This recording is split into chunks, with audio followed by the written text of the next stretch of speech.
하나님 아버지, 오늘도 우리에게 건강을 허락하셔서 이렇게 기도의 자리를 지키게 하심에 감사드립니다. 주실 말씀과 은혜를 사모하여 이 새벽에도 이 자리를 지키는 우리의 심령을 주께서 더 잘 아시오니 이 시간 우리가 올려드리는 모든 기도를 기쁘게 받아 주시옵소서. 마음은 원이로되 육체가 따라주지 않아서 자리를 지키지 못하는 성도님들도 있습니다. 그들에게도 어디에 있든지 그 마음이 주께로 향하도록 이끌어 주시옵소서. 주님, 주님께 속한 자로서 예수님을 따르는 자로서 이 한날의 모든 삶을 주님 손에 맡깁니다. 맡아 주옵시고 우리에게 가장 좋은 길로, 가장 선한 길로 이 하루를 이끌어 주시옵소서. 길이요 진리요 생명 되시는 예수님의 이름으로 기도합니다. 아멘. 네, 오늘 함께 보실 말씀은 시편 8편, 잠언 4장, 누가복음 2장 말씀입니다. 먼저 시편 8편의 말씀을 한 절씩 교독하시겠습니다. 구약 성경 807면입니다. 시편 8편 말씀 한 절씩 교독하겠습니다. 여호와 우리 주여, 주의 이름이 온 땅에 어찌 그리 아름다운지요. 주의 영광이 하늘을 덮었나이다.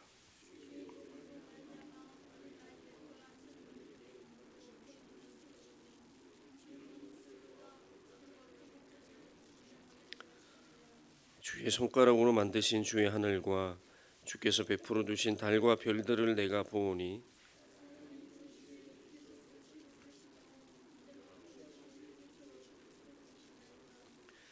그를 하나님보다 조금 못하게 하시고 영화와 종기로 관을 씌우셨나이다.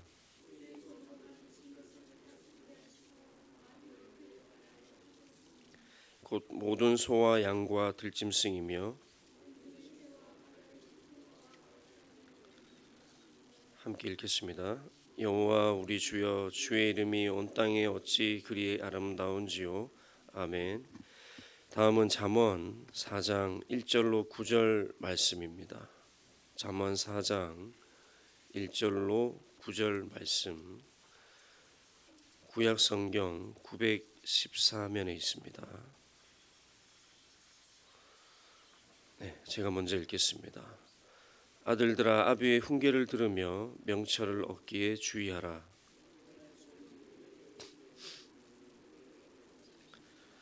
나도 내 아버지에게 아들이었으며 내 어머니 보기에 유약한 외아들이었노라.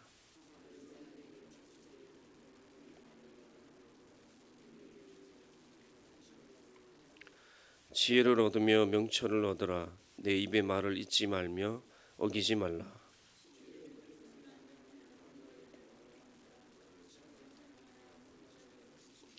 지혜가 제일이니 지혜를 얻으라. 내가 얻은 모든 것을 가지고 명철을 얻을지니라.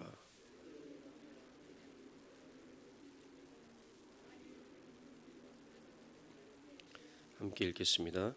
그가 아름다운 관을 내 머리에 두겠고 영화로운 면류관을 내게 주리라 하셨느니라. 아멘. 네, 마지막으로 누가복음 2장 41절로 52절 말씀입니다. 누가복음 2장 41절로 52절 말씀, 신약성경 91면입니다.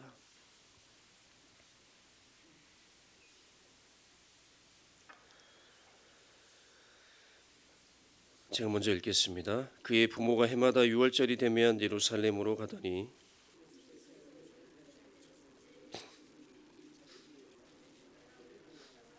그 날들을 마치고 돌아갈 때에 아이 예수는 예루살렘에 머무셨더라. 그 부모는 이를 알지 못하고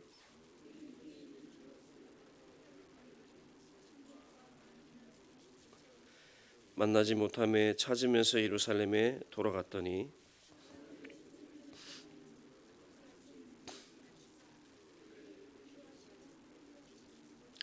듣는 자가 다 그 지혜와 대답을 놀랍게 여기더라.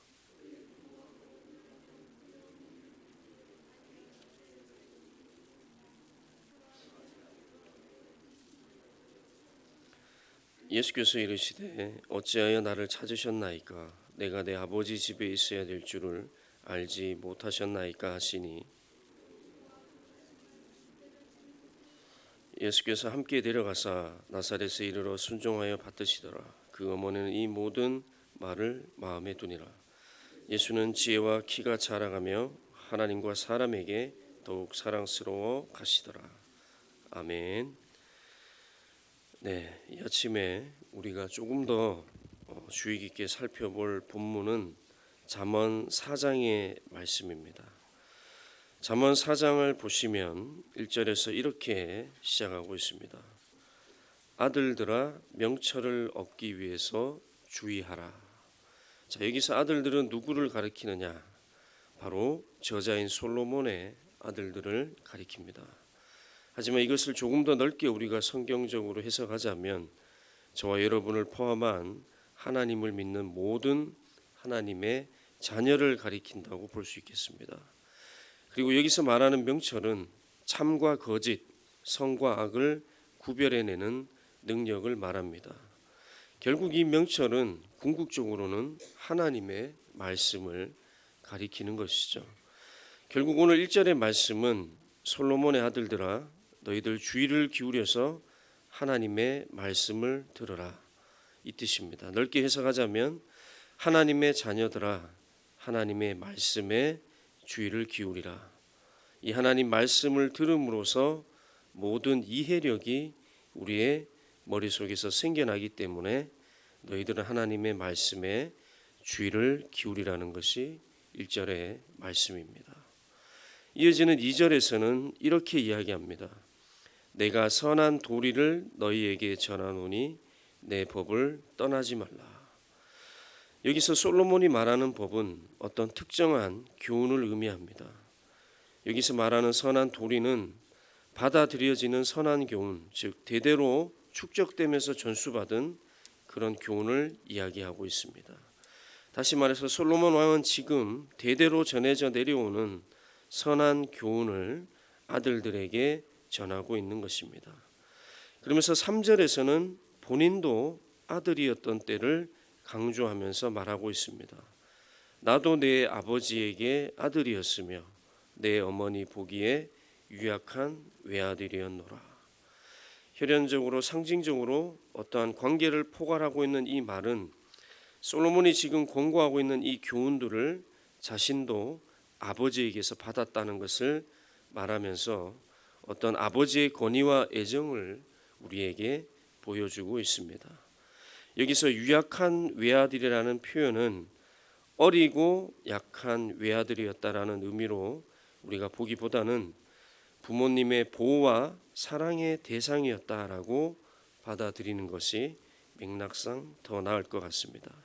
이렇게 1절로 3절의 말씀을 읽는 가운데 제게 떠오른 메시지는 이것이었습니다. 아비의 명령을 지키는 자는 진정 복된 자이구나. 오늘 말씀에서도 나오듯이 이 지혜로운 아들은 아버지께서 하는 말씀을 마음에 두고 그것을 명령처럼 지켜서 행하는 자입니다.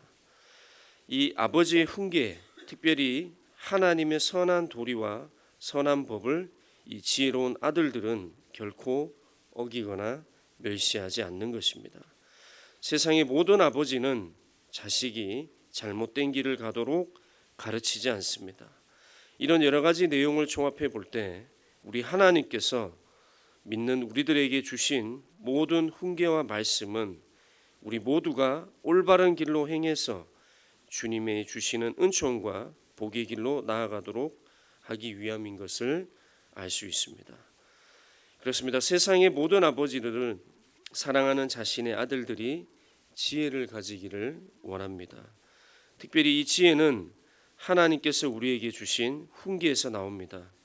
그러므로 그 훈계, 쉽게 말하면 우리에게 주신 하나님의 이 말씀을 소홀히 대하는 자는 소홀히 대하는 만큼의 복의 길로 나아가는 것이고, 귀하게 대하고 행하는 자는 귀하게 대하고 행한 만큼의 복과 은혜의 길로 나아가게 된다는 것이죠. 어느 길로 나아갈지는 하나님께서 우리들에게 자유의지로 주셨습니다. 그럼에도 불구하고 하나님께서는 우리가 자유의지로 말씀을 택하기를, 하나님께서 주신 훈계를 택하기를 원하고 계십니다. 이러한 아버지 하나님의 마음을 읽을 수 있는 자, 그리고 그 말씀을 떠나지 않기 위해 노력하는 복된 자가 바로 이 자리에 함께하는 저와 여러분 모두가 되시기를 축복합니다. 이어서 4절과 5절을 보시겠습니다. 4절은 이렇게 말씀하고 있습니다. 그때 옛날에 내 아버지께서 나에게 이렇게 말씀을 하셨단다. 솔로몬아, 내 말을 내 마음에 두거라. 그리고 내 명령을 지키거라. 그래야만 네가 살 것이다. 이 말씀을 거꾸로 해석해 보면 네가 살고자 한다면 이 아비의 명령을 마음에 두고 지키라는 말입니다. 자, 그러면 아버지의 명령이 마음에 없는 자는 문자 그대로 전부 다 죽게 되는 것일까? 말씀이 그것을 의미하는 것은 아닙니다. 다만 네가 그 마음에 아비의 명령을 두고 살지 아니하면 안전하지 않고 행복하지 않고 형통하지 않을 수 있으니 경계하라는 뜻입니다. 이어서 5절은 이렇게 말하고 있습니다. 지혜를 얻어라, 명철을 얻어라. 자, 여기서 얻어라는 것은 획득한다는 것을 의미하죠. 돈을 지불하고서라도 그것을 소유하라는 뜻입니다. 지혜와 명철은 네가 가진 것을 주고서라도 어떻게든 소유해야 할 대상이라고 강조하는 것입니다. 그리고 아버지인 자신이 하는 말을 잊지 말고 어기지 말라 말하고 있습니다. 그래서 기억에서 사라지게 하거나 잘못된 기억으로 남기거나 하는 행동을 조심하라는 것입니다. 그 정도로 지혜와 명철에 초집중하라고 지금 말하고 있는 것이죠. 그러면 왜 이토록 아버지는 아들이 지혜와 명철에 초집중하기를 원하고 있을까? 다 이유가 있습니다. 아들의 성공을 바라기 때문입니다.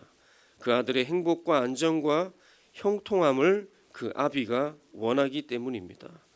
지혜가 있는 아들이어야 사악한 자를 분별하고 그들의 길에 들어가지 않고 악인을 분별하며 악인들의 길로 다니지 않습니다.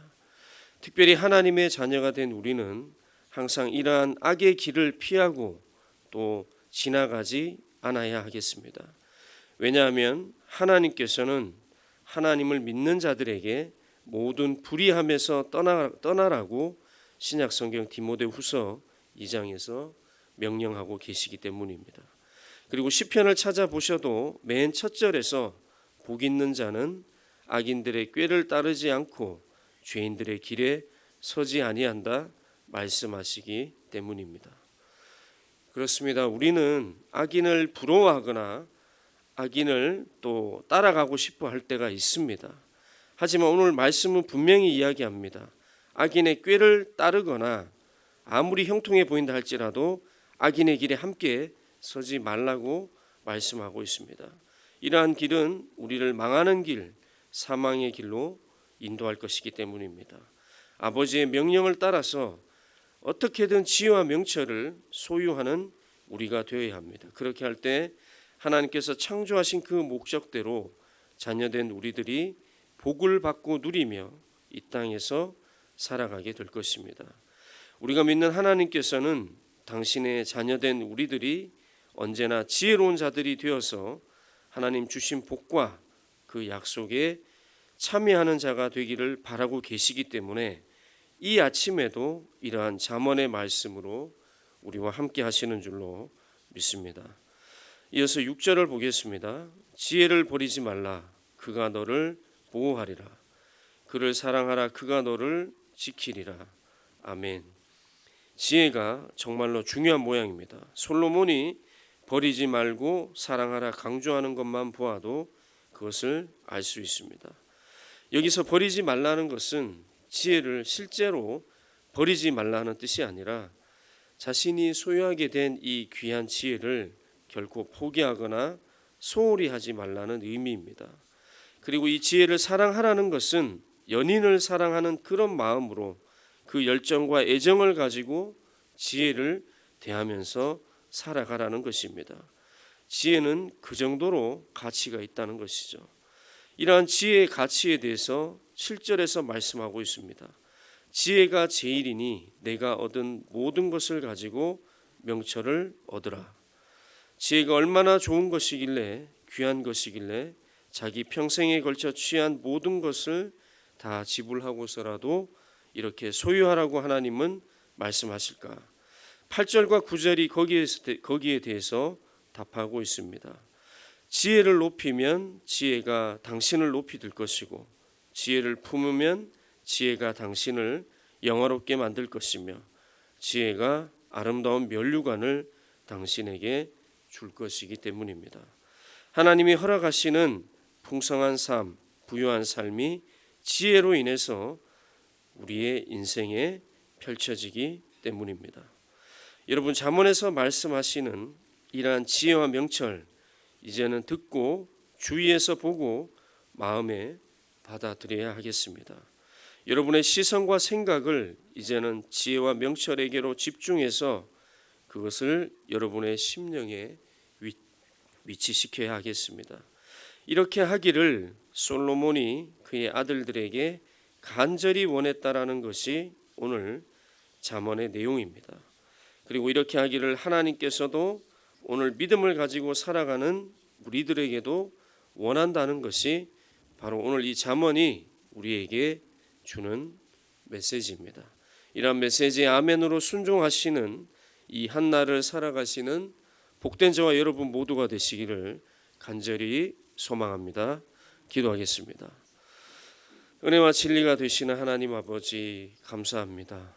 이 새벽에도 하루의 첫 시간을 거룩하게 주님 앞에 드릴 수 있도록 우리를 기도의 자리로 인도해 주시고, 귀한 잠언의 말씀을 통해서 지혜와 명철의 중요함을 깨닫게 해주심에 감사드립니다. 이 한날도 우리가 삶을 살아갈 때에 어리석어서 죄인의 자리, 악인의 자리에 서는 것이 아니라 지혜와 명철에 더 집중하여 하나님의 말씀대로 순종하여 복된 자리에 서는 우리들이 되게 하여 주시옵소서. 지혜와 명철이 온전히 우리의 것이 되도록 사모하고 간직하게 하옵소서. 주님, 이 시간에 다른 것들도 간구합니다. 영육이 불편한 지체들의 회복을 위해서 먼저 간구합니다. 수술을 기다리는 지체들도 있고 수술 후에 회복을 기다리는 지체들도 있습니다. 영적으로 눌리고 힘들어하는 지체들도 있습니다. 경제적으로 어려움을 당하는 지체들도 있고 관계의 어려움 속에서 고민하고 걱정하는 지체들도 있습니다. 주님, 이들을 모두 찾아가 주셔서 이들을 온전히 회복시켜 주시옵소서. 주님, 또 이 나라를 위해서 기도합니다. 대한민국 내부와 외부의 어려움들이 하루속히 해결되게 도와주시옵소서. 거짓된 것과 악한 것이 입법, 사법, 행정의 모든 분야에서 하루속히 사라지게 하시고, 소위 말하는 꾼들이 아니라 진실로 국가와 국민을 위해서 헌신할 수 있는 귀한 자들, 하나님을 경외하고 기도하며 국민을 사랑하는 자들을 대한민국의 각계각층의 리더로 세워주시기를 간절히 원합니다. 어려운 이 경제 상황도 보살펴 주시고, 갈수록 이상해지는 기후변화로 인해서 힘들어하는 우리 농가들이 없도록 이 기후도 주님의 손으로 보듬어 주시옵소서. 이 상주 시민교회에 나아가는 길과 함께 하는 우리 교인들의 삶도 주님 손에 모두 다 맡깁니다. 이 한날에 우리의 삶도 주님 손에 함께 맡깁니다. 선한 길로 인도하여 주시옵소서. 평안의 길로 인도하여 주시옵소서. 귀하신 예수님의 이름으로 기도합니다. 아멘.